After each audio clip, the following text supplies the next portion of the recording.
only 7% of its juniors are proficient in history, 1% in geometry, and even less in algebra. When folks outside the Watts area in Los Angeles hear about Locke High School, it's usually bad news.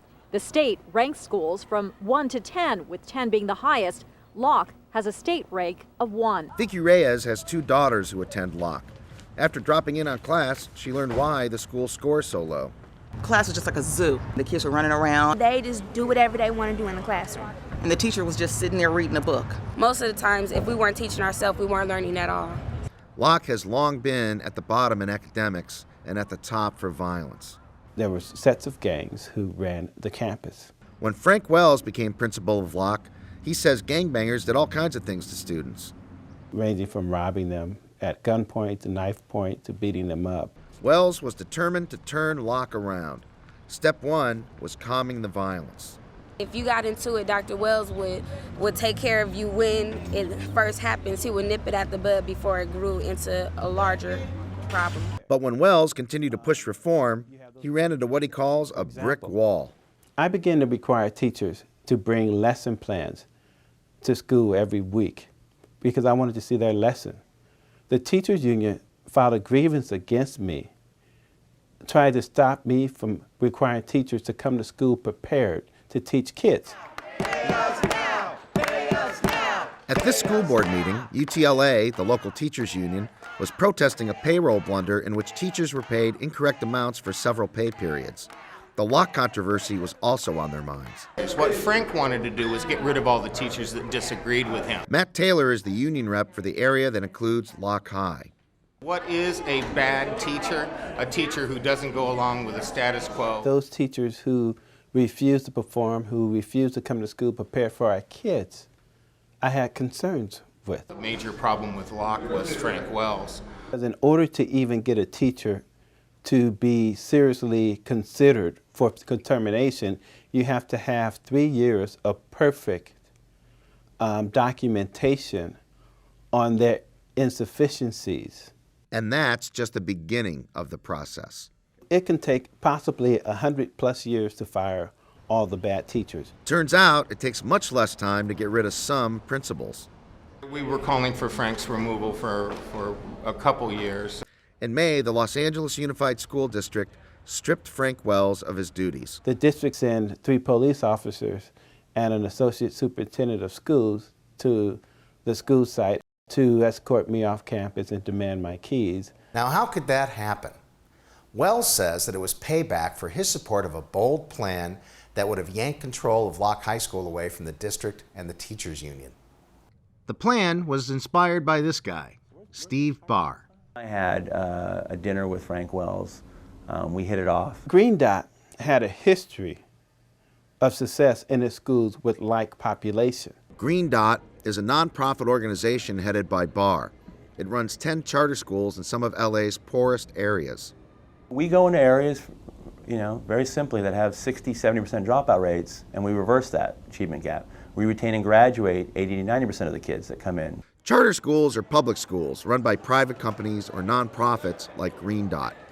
Teachers have more control over how they teach students, and principals have more control over things like who gets hired. Decisions are made at the school site, not by administrators at district headquarters.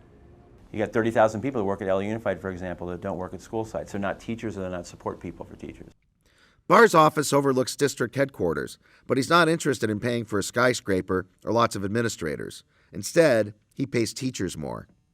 I want all the money at the school site, in the classrooms, paying the best teachers, giving them the best tools. At Green Dot, students are held to high standards, and schools are kept small to give kids personalized attention.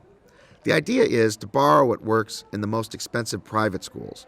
You would never spend 25 grand to send your kid to a private school that's 5,000 seats or 4,000 seats. It'd probably be 300 or 400 or 500. There were a number of key things that appealed to me about the Green Dot approach. There were safety nets, after-school tutoring, Saturday school, and things of that sort. Vicky Reyes thought the Green Dot approach could help turn Locke around. Why not try it? When something's not working in your life and you're trying to do something a certain way, you always stop and say, well, let me start over and do it, let's try another approach. 11th grader Nyla Koich attends Green Dot's Oscar de la Hoya school.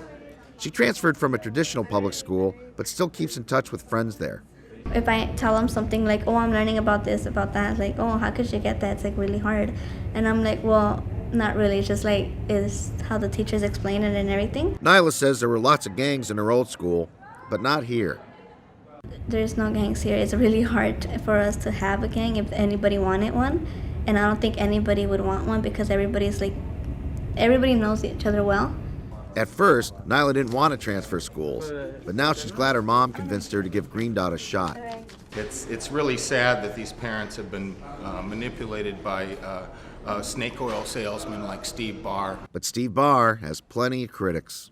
Who feeds at the trough of public education and is nothing but a vampire. For instance, union leaders see his charter schools as a threat to the traditional public school system. Private schools and charter schools can cream from the top. They can also get rid of any child that they want to. Public school can't. We never kick kids out of school. Actually, public schools can opportunity transfer and kick kids out of school. Our mission is we never do that. His model disrespects teachers. I'll give up on a teacher faster than a 14-year-old kid. They lose a lot of their rights as teachers. We don't build the schools for the teachers. That's the big disconnect. As you saw in the board meeting, you know, the president of the teachers union can just walk up and take over a microphone. To take this anymore. We have a set of 4 demands that must be met. Bizarre. You know, a parent would do that. They would take them out like in about 5 words. These demands are immutable. UCLA has a lot to lose because they would lose membership. Membership means you lose money. You lose money, you lose influence. But plenty of Locke teachers don't side with the union. Many joined with Wells and pushed for a first-of-its-kind reform.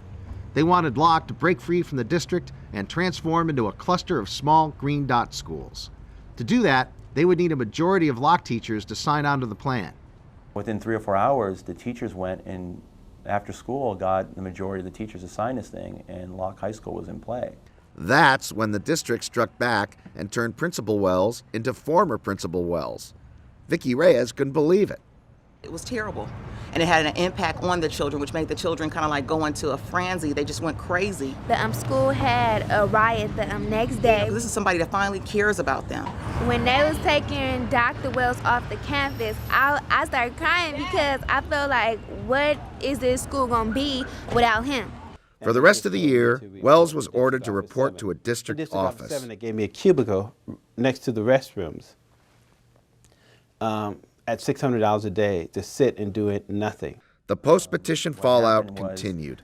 The school district and the teachers union called mandatory meetings, one after another, over the next week with misinformation campaigns. If you ask too many questions at a Green Dot school, you're just not hired back for the next year. Frankly, if I was sitting in the room, I would rescind my signature after hearing some of these things. 17 teachers did rescind their signatures, but eventually Steve Barr convinced them to sign back on. With a majority of Locke teachers on board with the conversion, green-clad Green Dot supporters and red-clad union supporters packed the school board meeting. Would Locke break away from the district? I am appalled at a board, a new board, that is willing to just say, give the children away. The final decision was up to the newly elected school board. I'm supporting this charter today which seemed just as divided as the audience. because I'm not sure what tomorrow looks like, but I've had enough of yesterday. The teachers union president argued that Green Dot supporters didn't follow the right process. This is a bad precedent for a public body to set. Thank you, Mr. Duffy.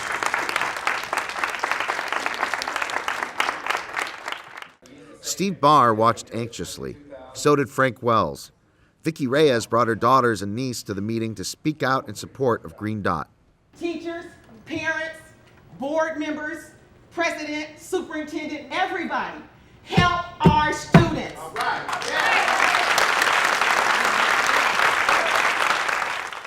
After hours of debate, the vote finally came.